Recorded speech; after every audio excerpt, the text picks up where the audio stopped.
सुमिरऊ मोही डर प्यो जन काहू।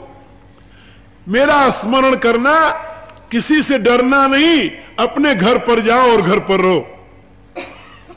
जितने घर वाले मित्र थे सब हाथ जोड़कर खड़े हो गए। घर वाले यानी जिसके जिसके घर थे सब हाथ जोड़कर खड़े हो गए। कुछ ने प्रार्थना की कि भगवान थोड़े दिन और रहने दो, कुछ ने कहा कि नहीं मुझे चरणों में रख लो।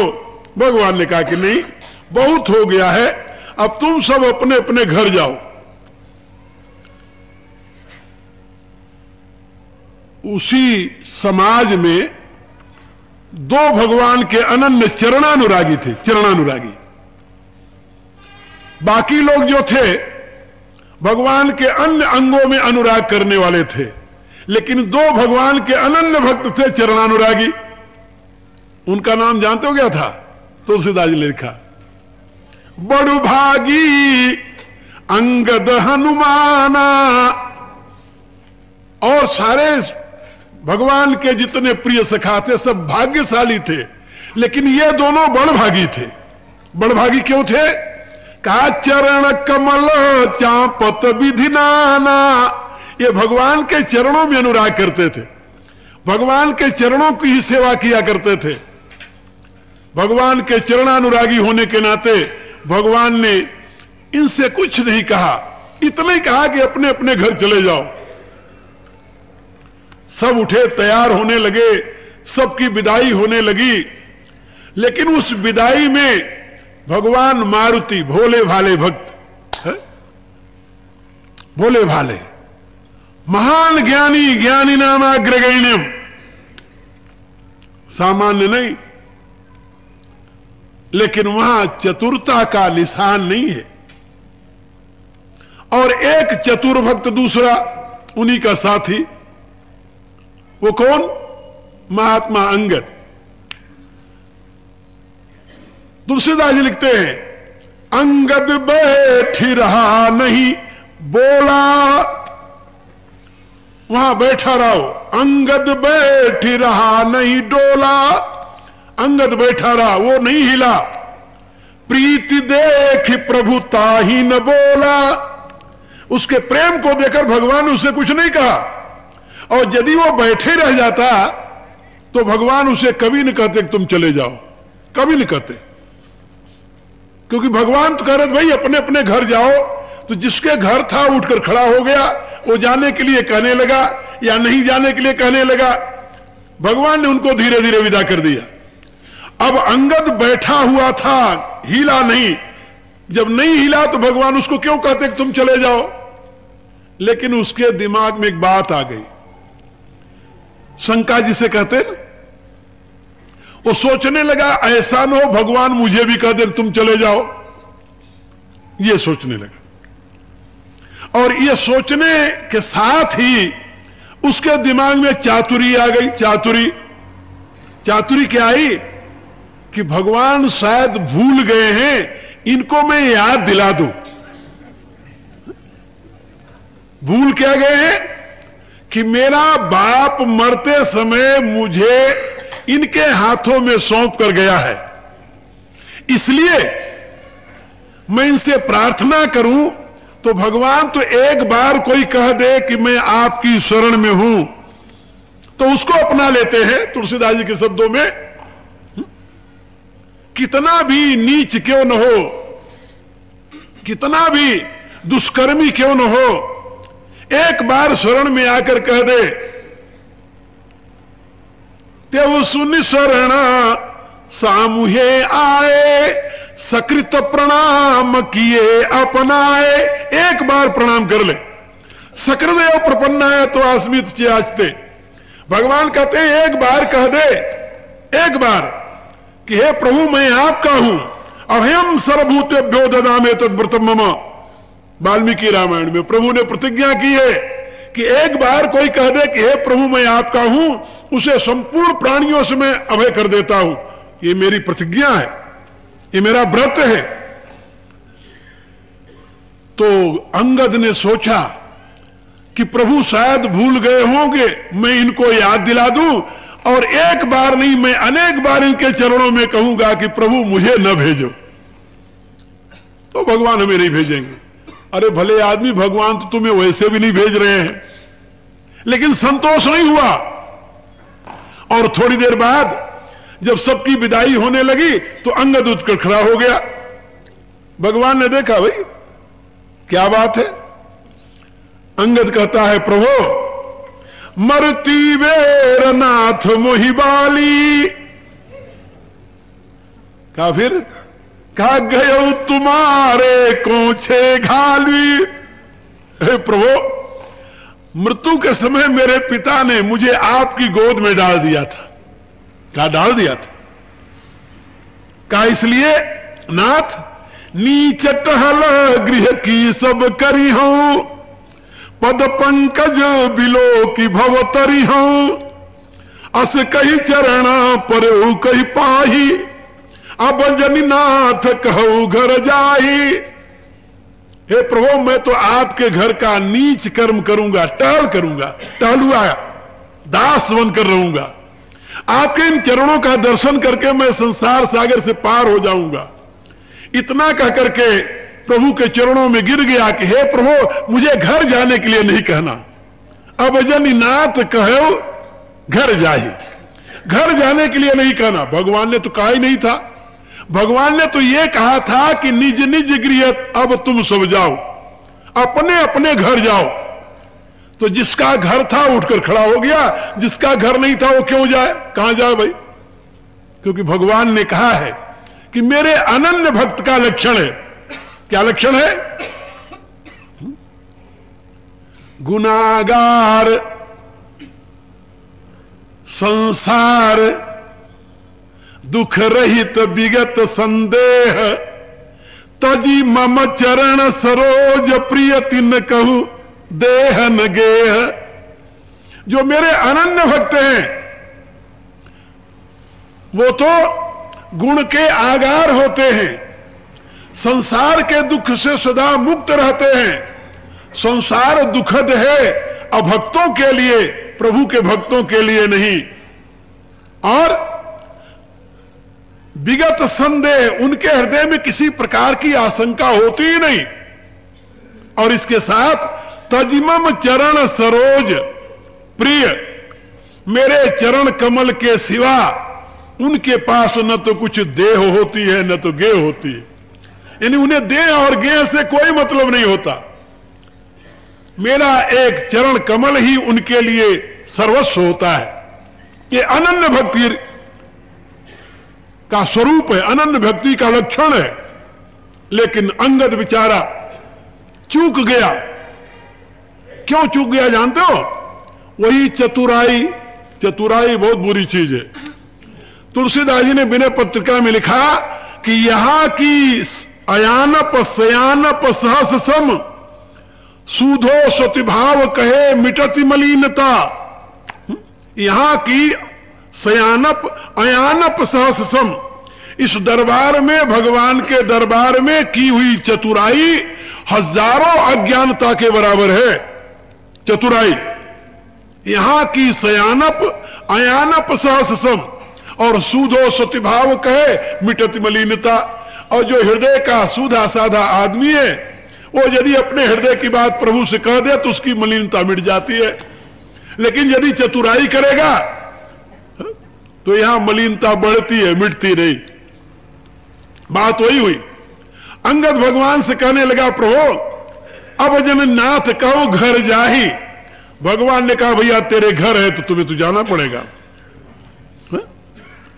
अब अवश्य जाना पड़ेगा। पहले तो कभी नहीं कहा जाने के लिए, लेकिन अब तो तुम्हें जाना पड़ेगा घर। घर क्यों जाना पड़ेगा? इसलिए कि तुम्हारे घर है। यदि तुम्हारे घर न होता तो घर जाने की बातें न होती। हनुमान जी ने कुछ नहीं कहा, और हनुमान जी को भगवान ने कुछ नहीं कहा, क्योंकि हनुमान जी के अपना घर था ही नहीं।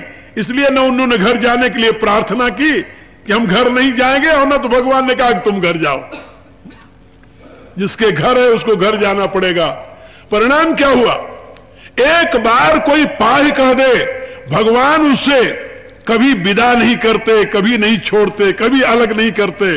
लेकिन बार बार अंगद ने पाह पाह पाह शब्द कहा, भगवान ने कहा कि नहीं, ये सब कुछ ठीक है, लेकिन तुम्हें घर जाना पड़ेगा। क्यों कहा भाई? वही जो मैंने बताया, भगवान के यहां चतुराई चलती नहीं। भगवान ने स्वयं अंगद के लिए एक शब्द कहा है। ये जब लंका भेज रहे थे तो अंगद को कहा, बहुत बुझाई तुम्हीं का कहूं, परम चतुर में जानत यहूं। मैं जानता हूं तुम परम चतुर हो, इसलिए तुम्हें बहुत बताने की जरूरत नहीं है। और अपनी परम चातुरी उसने प्रमाणित कर दी। हनुमान जी लंका से आए, भगवान ने पूछा, हनुमान कहु कपि रावण पालित लंका, कहीं विधि दहेऊ दुर्ग अति बंका। रावण की लंका तो सब प्रकार से सुरक्षित थी, उसको तूने जला कैसे दिया? हनुमान जी ने कहा, महाराज केवल लंका जलाया, खाली लंका थोड़ी जलाया। कहा फिर? कहा नागी सिंधु हाटकपुर जारा। अरे मैं पहले तो समुद्र डांगे, ये तो आपने पूछा ही नहीं कि मैं समुद्र कैसे पार कर गया। लंका की बात कर रहे हो आप? सामान्य लंका नहीं जलाया, सोने की लंका जलाई, हाटकपुर जारा। सोना आग में डालो तो और दमकता है, कन कई बान चढ़े जिमिदाए। सोने को जलाओ तो उस पर और चमक आती है, लेकिन मैंने सोने की लंका खाक में मिला दी। वाह! नाग सिंधु हाटकपुर जारा, इतने नहीं, निश्चर गण बधि विपिन उजारा। बड़ा काम किया तूने। कहा मैंने नहीं प्रभु, सो सब तो प्रताप रघुराई, नाथन कछुक मोरी प्रभुताई। इसमें मेरा कोई प्रताप नहीं, ये तो आपके प्रताप ने किया। शाखा मृग की बड़ी मनुष्याई, शाखा ते शाखा पर जाई। नहीं तो बंदर की तो सबसे बड़ी प्रभुता है कि इस डाल से कूदेगा उस डाल पर पहुंच जाएगा, इसके सिवा और उसकी कोई प्रभुता नहीं है। लेकिन जो कुछ हुआ सब आपकी प्रभुता से हुआ। और वही लंका से जब अंगद आया तो भगवान ने उससे भी पूछा, अंगद, कहा प्रभु, कहा एक बात मेरे समझ में नहीं आई। रावण महान वीर है और उसकी वीरता की सारी दुनिया में धाक है। रावण या तु धान कुल टीका, कोई सामान्य नहीं है। रावण महान वीर है और दुनिया के कोई ऐसे देवता धनुष दानव नहीं है जो उसकी बराबरी कर सके। इतने महान वीर रावण के तासु मुकुट तुम चारी चलाए, कहु तात को नी विधि पाए। उसके तुम 4 मुकुटों को उठा करके फेंक दिया और यहां आ गए मेरे पास। ये तुम्हें उसके मुकुट मिले कैसे? मुकुट? अंगद कहता मुकुट क्या होता है? अरे कहा मुकुट जो रावण अपने सर पर धारण करता है। कहा भगवान मैंने तो कोई मुकुट नहीं फेंका। भगवान ने कहा कि भाई लाओ, जो आए हैं यहां दिखाओ। तो वो लाकर रख दिए गए। कहा ये देखिए। अंगद कहता भगवान ये मुकुट नहीं है। कहा तो फिर? कहा मुकुट न हो भूप गुण चारी। ये मुकुट नहीं है तो राजा के 4 गुण हैं, साम दाम अरु दंड विभेदा, नृपौर बसई नाथ कह वेदा, नीति धर्म के चरण सुहाए। ये तो नीति और धर्म के मूल आधार हैं, साम दाम दंड और भेद। और रावण इसका पात्र नहीं था, इसलिए अपने आप आपके पास चले आए, मैंने कुछ नहीं किया। तो तुलसीदास जी लिखते हैं, परम चतुरता श्रवण सुनि बिहसे राम सुजान। भगवान हंस दिए कि मैं तो कहता ही था कि परम चतुर तुम हो, लेकिन इसने अपनी परम चतुराई यहां दर्शा दी। एक संत व्याख्या कर रहे थे, कहा भाई अंगद को भगवान क्यों नहीं रहने दिया? कहा भाई बात यह है कि अयोध्या के लोग बड़े भोले वाले होते हैं। भगवान ने स्वयं कहा है, अति प्रिय मोही यहाँ के वासी, मम धाम दापुरी सुख राशि। अयोध्या के लोग बड़े भोले भाले, और कहीं ऐसा चतुर व्यक्ति यहां रह गया तो ऐसा न हो कि सबको चतुर बना दे, इसलिए इसे इसके ही देश में भेजो, अपनी चतुरता वही ये प्रमाणित करे। तो मैं आप लोगों को बता रहा था कि अंगद ऐसा अनन्य चरणानुरागी भी अपनी चातुरी के नाते भगवान के दरबार में स्थान नहीं पा सका, भगवान ने उसको भी लौटा दिया। तो आम जनता की तो बातें क्या है? इसलिए याद रखो, परमात्मा की करुणा को प्राप्त करने के लिए सबसे पहले तुलसीदास जी की भाषा में मन क्रम वचन छाणी चतुराई, मन से वचन से कर्म से चातुरी का त्याग करके यदि तुम भजन करोगे, प्रभु के चरण का आश्रय लोगे, तो प्रभु के कृपा के तुम भाजन बन जाओगे, इसमें जरा भी संदेह नहीं। और जो प्रभु की कृपा का भाजन बनता है वही प्रभु के यथार्थ स्वरूप को जानने का अधिकारी होता है। अब फिर आओ उसी उपनिषद के मंत्र पर। ये प्रभु की कृपा का भाजन बनने के लिए जिन जिन साधनों की बात समझाई गई है, उसी विषय में गीता में, उपनिषद में एक नहीं अनेक प्रकार की विधियां हैं। एक विधि है ध्यान योग की, ध्यानेन आत्मनि पश्यन्ति केचिद। भगवान ने कहा कोई साधक बहुत ऐसे हैं जो ध्यान योग के द्वारा मेरे यथार्थ स्वरूप का दर्शन करते हैं। वो करते कहां है दर्शन? आत्मनि आत्मना, यानी बुद्धि के द्वारा अपने अंतर्मुखी होकर। ये ध्यान योग जो है ये बाह्य मुखियों का साधन नहीं है, ये अंतर्मुखी का साधन है। ध्यानेन आत्मनि पश्यन्ति केचित् आत्मनि आत्मना, और अन्य सांख्येन योगेन कर्म योगेन चापरे।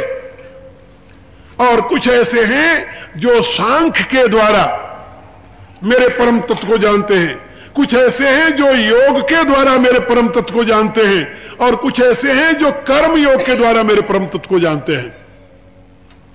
और इसी प्रकार से अभ्यास योग,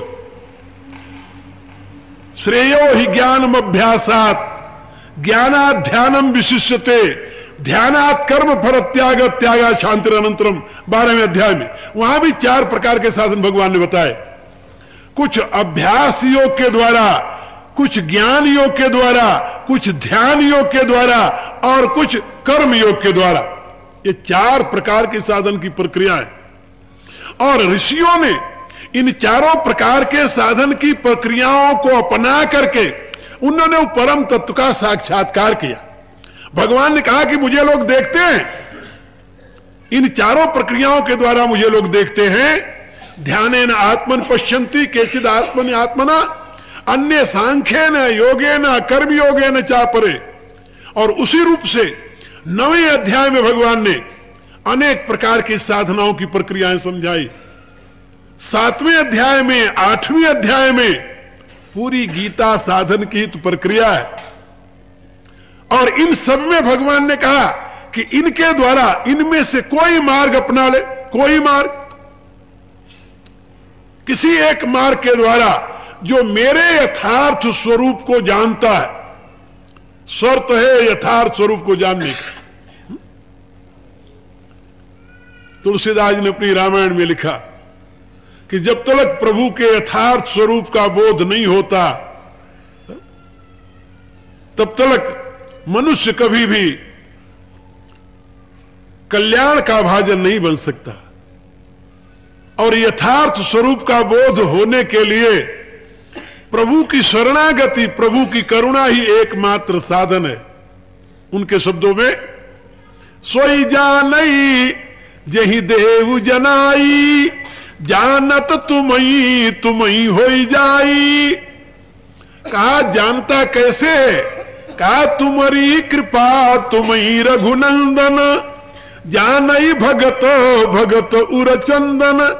हे भगत उरचंदन रघुनंदन, आपकी कृपा से ही आपको आपका भक्त जान पाता है। यह तुलसीदास जी का अपना मंत्र नहीं है, वेद का मत है। न मे आत्मा प्रवचने न लभ्यो न मेधिया न बहुना सुरते न, यमे वैश्य वृणुते तेन लभ्य तस्सै से आत्मा विवृणुते तनुम स्वाम। श्रुति कहती है कि यह परमात्मा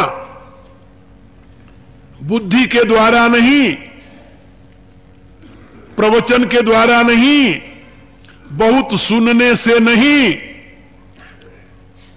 न में आत्मा प्रवचने न लभ्यो न मेधया न बहुधा श्रुते न। कहा फिर कैसे मिलेगी? क्या यमे वैश्य वृणुते तेन लभ्य, ये स्वयं जिसका वर्ण कर ले, जिसका वर्ण कर ले। किसका वर्ण करती है ये? वही जो मैंने बताया। भगवान ने कहा कि मैं तो उन्हीं का वर्ण करता हूं जो अनन्य चेता सततम यो माम स्मरत नित्य स।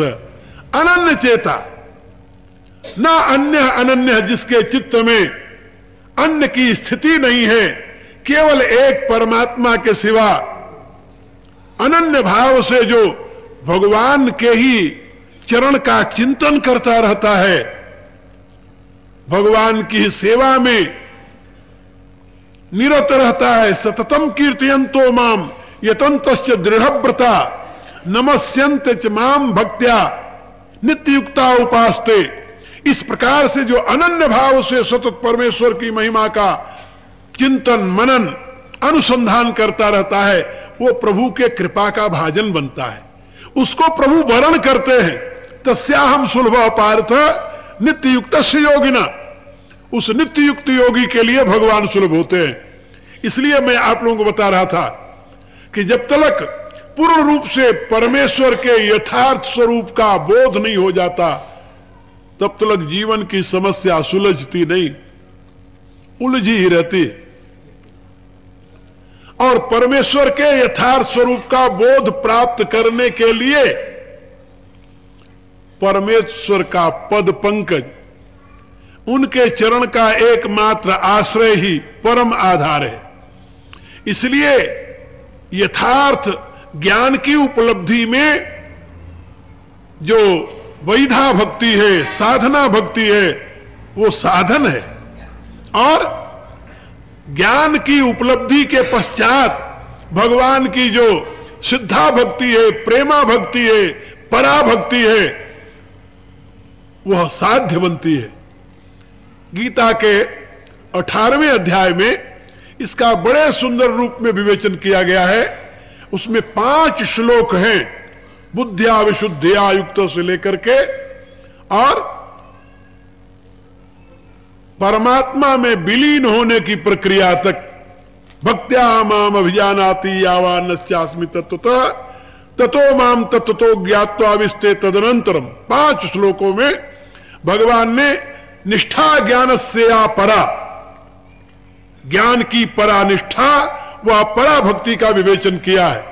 मैंने इसकी व्याख्या की है गीता तत्वबोध नाम की पुस्तक में, और विश्लेषण करते हुए इसको समझाया है कि परमात्मा के उस पराभक्ति को प्राप्त करने के लिए, ज्ञान की परानिष्ठा को प्राप्त करने के लिए किन किन प्रकार के साधनों का अवलंबन लिया जा सकता है।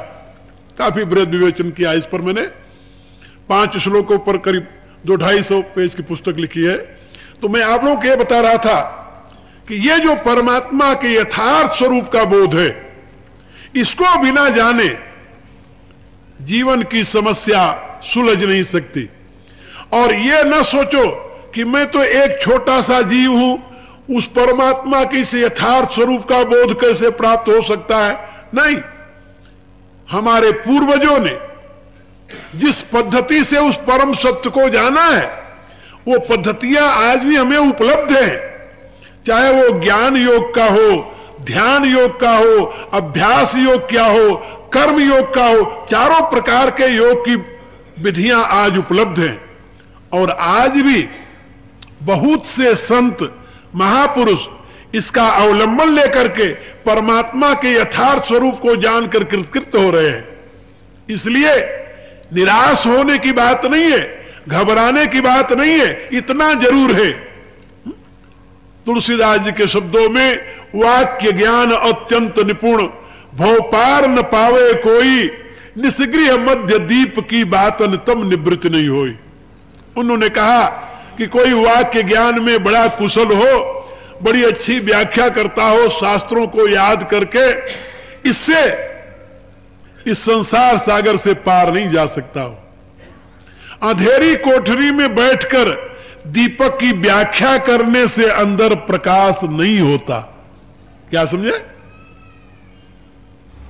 अंधेरी कोठरी में बैठकर इलेक्ट्रिसिटी की व्याख्या करे कोई इलेक्ट्रिशियन इंजीनियर हो, तो वो यदि अंधेरी कोठरी में बैठ करके इलेक्ट्रिसिटी की व्याख्या करे तो वहां प्रकाश हो जाएगा?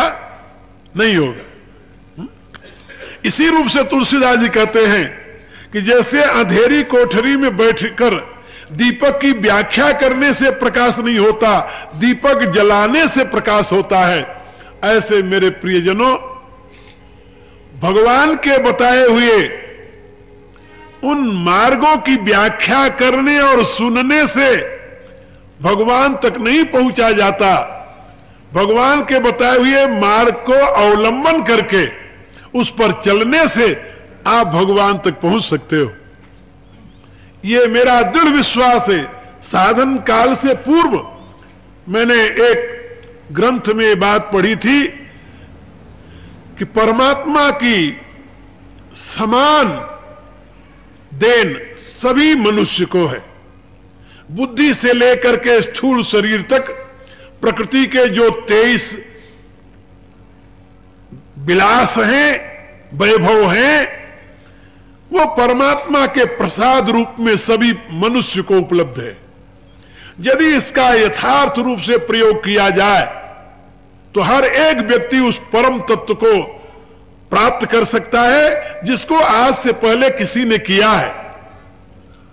ये परम संत ने ये बड़े दृढ़ शब्दों में मेरे बच्चेपन में ये संस्कार डाला और उनके उस अमोघ वाक्य को वेद मंत्र से भी अधिक महत्वपूर्ण स्वीकार करके हृदय में धारण करके साधना में प्रवृत्त हुआ। आज आपके सामने हो। मेरे कहने का अभिप्राय कि भगवान के बताए हुए मार्ग पर चल करके आप भी उसी परम सत्य का अनुभव कर सकते हैं, परम तत्व का अनुभव कर सकते हैं जिसको कोई एक व्यक्ति ने किया है। क्योंकि वो सारी फैसिलिटीज आपके पास है, सारी सुविधाएं आपके पास है। वही मन है, वही बुद्धि है, वही ज्ञान इंद्रियां हैं, वही कर्म इंद्रियां हैं, वही पंच महाभूतों से बना हुआ शरीर है। क्या नहीं है आपके पास? भला सोचिए, भगवान ने आपको क्या नहीं दिया है? सब कुछ तो दिया है। जो कुछ उसके पास है सब आपको दे दिया है। इसीलिए तो मनुष्य का शरीर सुकृत कहा जाता है। सुकृतम एवं श्रुति कहती है ये दुनिया की श्रेष्ठतम कृति है। और इस कृति को प्राप्त करके भी यदि आप अपने उद्देश्य में सफल नहीं हुए या इसको यदि संसार के कंकड़ बटोरने में ही लगाए रखा तो मैं समझता हूं इससे बड़ा हतभागी और दुनिया में कोई नहीं हो सकता। इसलिए तुलसीदास जी के शब्दों में नर तनु पाई विषय मन देही, पलटी सुधाते सठ बिसले ही, ताही कबऊ भल कहई कि कोई, गूंजा गहई परस मणि खोई। मनुष्य शरीर को पाकर यदि आप विषयों में मन को लगाए रखेंगे, भोग में ही आप निरत रहेंगे, यहां से विमुख होकर योग में आपकी वृत्ति नहीं बनेगी तो आपकी वही गति होगी जैसे कोई कांच के टुकड़े के बदले में पारसमणि को गमा दे। जैसे कोई पारसमणि दे करके और घुंघची गुंजा जिसे कहते हैं रत्ती, उसको बदले में ले ले, यही गति होगी। इसलिए इतने अमूल्य साधन को आप व्यर्थ में न जाने दें। परमात्मा की बहुत बड़ी देन है आपको, इस देन का आप सदुपयोग करें। उसके लिए भगवान ने यह नहीं कहा कि तुम सब घर छोड़ करके और बाबा जी बन जाओ, ऐसा नहीं कहा भगवान ने। वो तो बेचारा अर्जुन जो धनुष बाण फेंक करके श्रेयो भोक्तुम भैक्षम पीह लोके, मैं तो भिक्षा का अन्न खाना श्रेष्ठ समझता हूं, ये कह करके चला था। भगवान ने उसको भी कहा कि नहीं नहीं, ये गलत है, ये गलत है, ये सही रास्ता नहीं, तुम सही रास्ते पर चलो। सही रास्ते पर उसको चलने के लिए प्रेरित किया, क्योंकि वो इसका भाजन नहीं था। इसलिए गीता या उपनिषद या रामायण हर एक को यह नहीं कहती कि तुम घर छोड़ दो। घर छोड़ने का आदेश है वेद में, किसके लिए है जानते हो? एक शब्द बता करके मैं विश्राम दूंगा। घर छोड़ने का आदर्श उनके लिए है जिनके पास अब इतनी योग्यता आ गई, इतनी सामर्थ्य आ गई, भगवान की देन इतनी उपलब्ध हो गई है कि अब वो बड़े परिवार के साथ एक हो सकते हैं। और यदि वो छोटे परिवार में फंसे रहते हैं तो परमात्मा की देन का दुरुपयोग होता है। इसलिए उनके लिए विधान है